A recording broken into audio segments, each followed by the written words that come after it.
Доброго дня, шановні друзі! Вирішив записати ось таке коротеньке відео, де познайомлю вас зі своєю новою командою, якою принаймні найближчими днями я буду грати, і от грав сьогодні, ще була трансляція, а також з першими тактиками, які я відповідно до цієї команди підібрав. Перша тактика це моя, скажімо так, стара тактика, ще з FIFA 22, і вона реально працює, що найголовніше, тому я на ній продовжую грати періодично і дуже непогано виходить, що жодного разу моя команда не програла. А також тестую тактики, які зараз публікують про гравців у Твіттері, і найпопулярнішу з них, напевно, можна так сказати, я також застосував до своєї команди, і відповідно зараз вам її покажу. Знову ж таки, тактика досить цікава, і мені сподобалось, як грала моя команда за тими налаштуваннями. Ну і перш ніж ми перейдемо до всього цього, нагадаю про підписку на канал, лайк та обов'язково телеграм-канал ось тут. Посилання також є в описі, приєднуйтеся і не пропускайте там багато цікавих новин. Вжух! Оце така озвучка, да?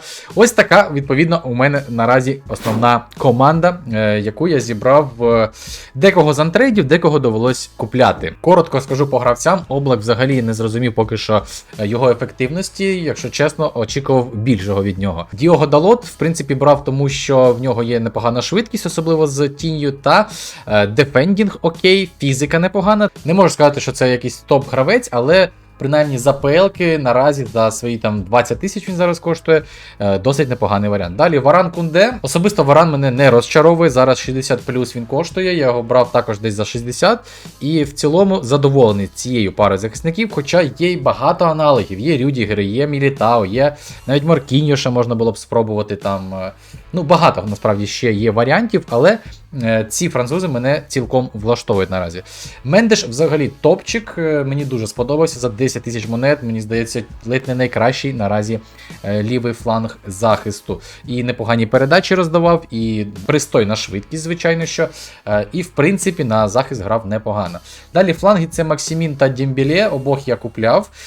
Максиміну давав стиль на швидкість та удари, у Дембеле ж на удари та відповідно дріблінг. Скажу чесно, їх різниця в пейсі, вона дійсно помітна. Максимін реально швидше бігає, хоча знову ж таки різниця там не набагато прям така. Але що стосується завершення от моментів ударів, то звичайно у Дембеле це виглядає дійсно краще. В принципі, задоволений також своїми флангами, питань особливих до них нема. За свої гроші, як то кажуть, відіграють на всі 100.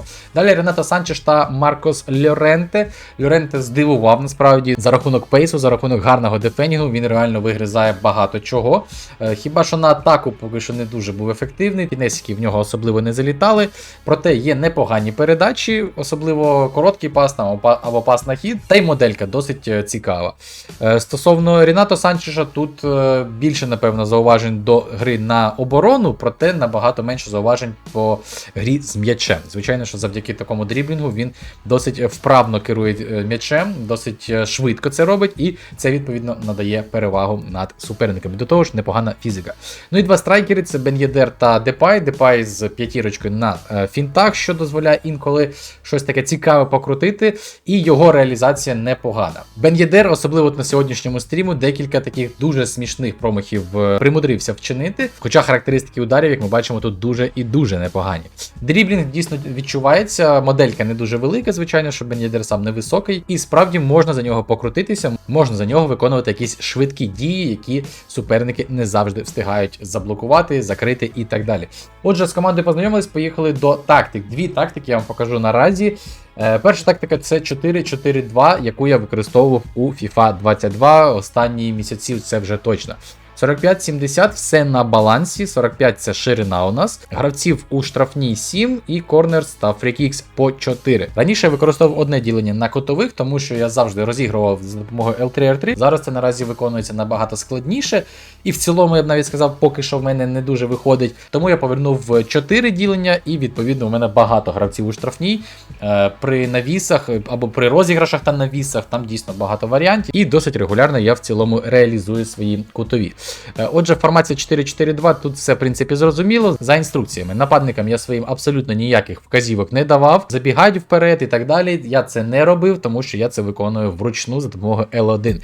І, відповідно, вони не забігають тоді, коли мені це не потрібно, а отже, я можу за допомогою них, в принципі, розвивати свої атаки. Далі флангові гравці, це Максимен та Дембеле. Тут я надаю лише завдання вриватися у штрафний майданчик під час того, як я атакую, наприклад, одним флангом, вінгер з іншого флангу почне самостійно підходити до цікавих позицій, на які я частенько відіграю і, відповідно, забиваю голи. Цю вказівку я почав використовувати ще з FIFA 22, і вона дуже і дуже допомагала, особливо коли ти вже десь у штрафному майданчику суперника, і твої вінгери до тебе підходять ближче для того, щоб отримати передачу, де взагалі, в принципі, відкриваються більш-менш адекватно. Тобто така сама вказівка у нас і у Дембеле.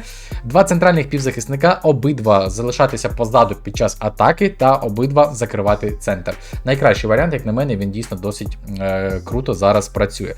Флангові захисники stay back, тобто залишатися позаду під час атаки, ну і центральні захисники дефолт. Голкіперу також я ніякої вказівки не давав. Саме з цією тактикою я грав всі свої драфти. І майже всі я їх переміг. Якраз вчора був перший драфт, який я програв. Проте всі драфти я відігравав цією тактикою, і вона реально працювала досить ефективно. Ну і наступна тактика, яку я піддивився у європейських програвців, це 5-1-2-2. Виглядає налаштування ось таким ось чином. Збалансована гра у дефендінгу, ширина 47, глибина 63, лонгбол, тобто забігання гравців на дальні передачі, та chance creation, тобто гравці будуть відкриватися під прямі передачі. Ширина в атаці у нас 53. Гравці у штрафні у нас 7 пунктів. Що стосується ось цих налаштувань, в принципі, можна тестувати, можна ставити і по 4, і по 5 собі. Це вже виключно залежить від того, яким саме чином ви розігруєте або подаєте ті самі кутові, або розігруєте, або б'єте ті самі штрафні удари. Тобто тут вже можна налаштувати абсолютно суб'єктивно. Отже, формація виглядає ось таким чином, і поки що мій основний склад не досить ідеально підходить під саме цю формацію. Відповідно, два з моїх флангових гравців, вони знаходяться у центрі поля. Я вирішив зробити саме так, хоча можна було б флангових захисників поставити у центр, а відповідно Дембеле і Максиміна по флангам захисту. Проте все ж таки саме такий білд мені зараз, в принципі, сподобався, як грала ця команда. Одному з нападників, яких ви вважаєте кращим нападником в своїй команді, даєте вказівку залишатися попереду. Інший на балансі. Центральний чи навіть опорний півзахисник залишатися позаду під час атаки, закривати центр. Фланговим захисникам нічого не надається, ніяких відповідно вказівок. Фланговим захисникам приєднуватись до атаки, це дуже важливо. І ось таке ще цікаве завдання кожному з флангових гравців: оверлеп в розділі Run Type. Тобто це вказівка робити забігання досить широко, що відповідно надасть вам перевагу, оскільки або ви вихоплюєте на себе флангового захисника суперника, відповідно залишається якийсь простір уже між фланговим та ЦЗ, або відповідно ваш фланговий гравець буде просто один без опіки, і ви зможете в нього відіграти і спокійно собі вийти на позицію, звідки ви можете вже зробити навіс або далі розігрувати у штрафному майданчику. Центральні захисники без вказівок, ну і лівий захисник так само. Воротар без вказівок. Саме з такими налаштуваннями наразі я граю, і в принципі мені подобається, як працює моя команда. Ви просили зробити якнайшвидше тактики, якими можна грати. Відповідно, ось ці тактики, якими я наразі граю, і особливих проблем в моїй грі я не відчуваю. Спробуйте, обов'язково потім напишіть коментар, як вам мої тактики, чи працюють вони для вас чи ні. Ну а якщо ще щось з'явиться цікавеньке, то я обов'язково зроблю ще одне відео, бо все ж таки треба розуміти, що зараз лише початок FIFA 23, і багато чого ми ще можемо не знати про цю гру, і багато ще речей, багато фішок, які можуть випливати трошки згодом. Тож для того, щоб нічого цікавого в FIFA 23 не пропускати, я ще раз нагадаю, підписуйтесь ось тут на канал. Всім дякую, на цьому я буду завершувати. Бажаю вам успіхів у FIFA 23, бережіть себе, побачимось зовсім скоро та слава Україні. Па-па.